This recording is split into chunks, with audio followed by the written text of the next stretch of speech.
Good morning, Central New York, and welcome to the NCC News Sports Update.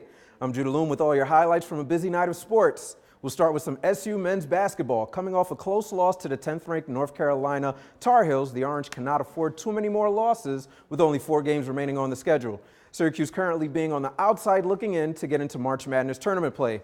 The task at hand wouldn't get any easier against 5th-ranked Duke. As if the Orange wouldn't have a tough enough time against the Blue Devils, Duke would see their freshman phenom Marvin Bagley III back in the lineup as we see him throw down the long alley-oop pass from Grayson Allen. Bagley, looking refreshed after missing those last 4 games, here with another slam. He would finish with a game-high 19 points. The Orange tried their best to make a game out of this one as Frank Howard gets the alley-oop to Pascal Chukwu, who throws it down with authority. To the second half we go. Grayson Allen here, with a steal of Frank Howard, puts it down for the easy slam on the other end, putting Duke up 29-18. On the next Orange possession, Marek Dolijev gets rejected at the rim, but Chukwu gets the rebound and finds a wide-open O'Shea Brissett for the 3. The first of the game by either team. Cuse down 8. Frank Howard tried to cut the lead with another 3, but his miss would turn into a fast break dunk by Wendell Carter Jr.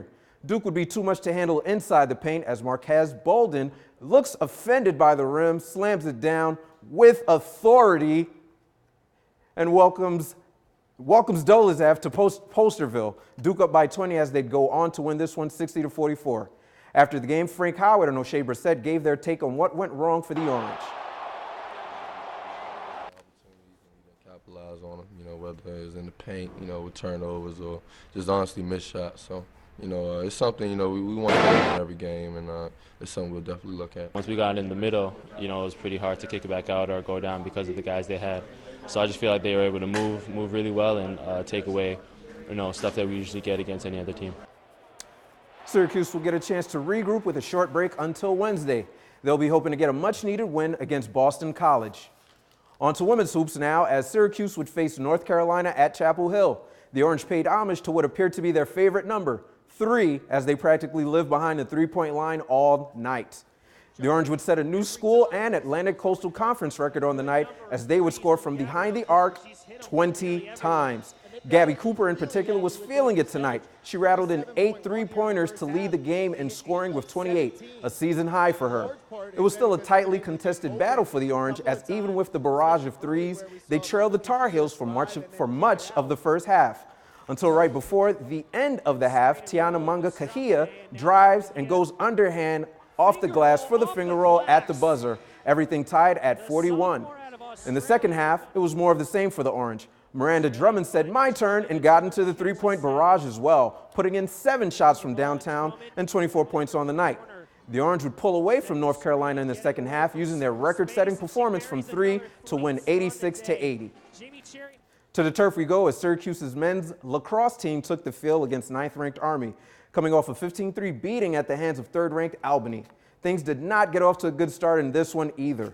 We take it to the 3rd quarter with Syracuse trailing 6-2.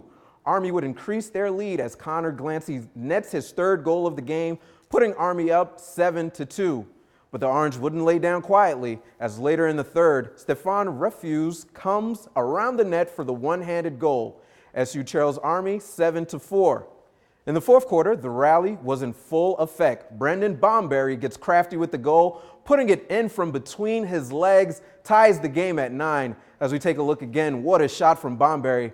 This one would require overtime to be decided, however, and in overtime, goalie Don Madonna made big saves to keep Syracuse in the game, as the 2 teams kept things knotted at 10 and would require triple overtime to put an end to the match.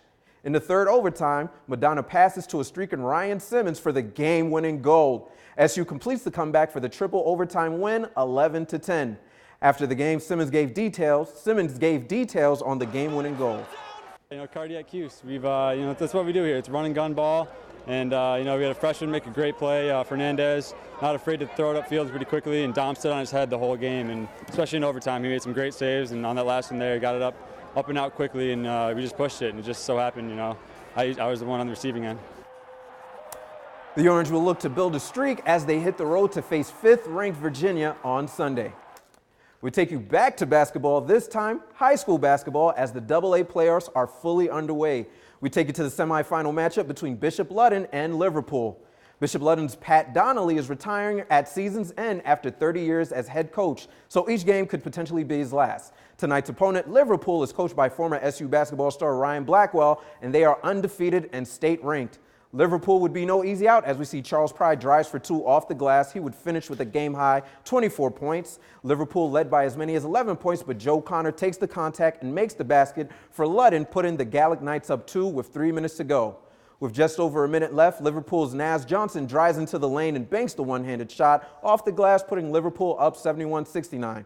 In the final seconds, Ludden with a chance to tie, but Kyle Butler comes from behind to get his 11th steal of the game, sealing the victory as Liverpool goes on to win 73-69.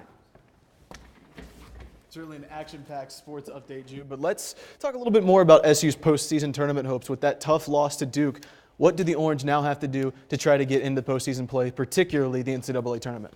Well, I mean, at this point, pretty much every game is a must-win game for the Orange. We see here they lost to North Carolina, excuse me. They lost to Duke. You know, it's not the worst loss in the world considering Duke is 5th ranked. Nobody really expected them to win. But with only 2 games left on the schedule, they kind of need to win against Boston College. And again, they need to win against Clemson. Clemson's going to be a tougher win for them. But Boston College is definitely a must win, especially because right now they're kind of on the bubble, but not really on the bubble. They have a little bit too many losses, and they just don't have that many quality wins at this point. They don't have what they call quadrant 1 wins. So every win right now is going to help their case, but they just got to win, really. They may have to make a big run in the ACC tournament to try to get that as well. Jude Allume with the sports. Thanks so much, Jude. Stay tuned after the break. Ashley Burrows will give us the week's weather forecast.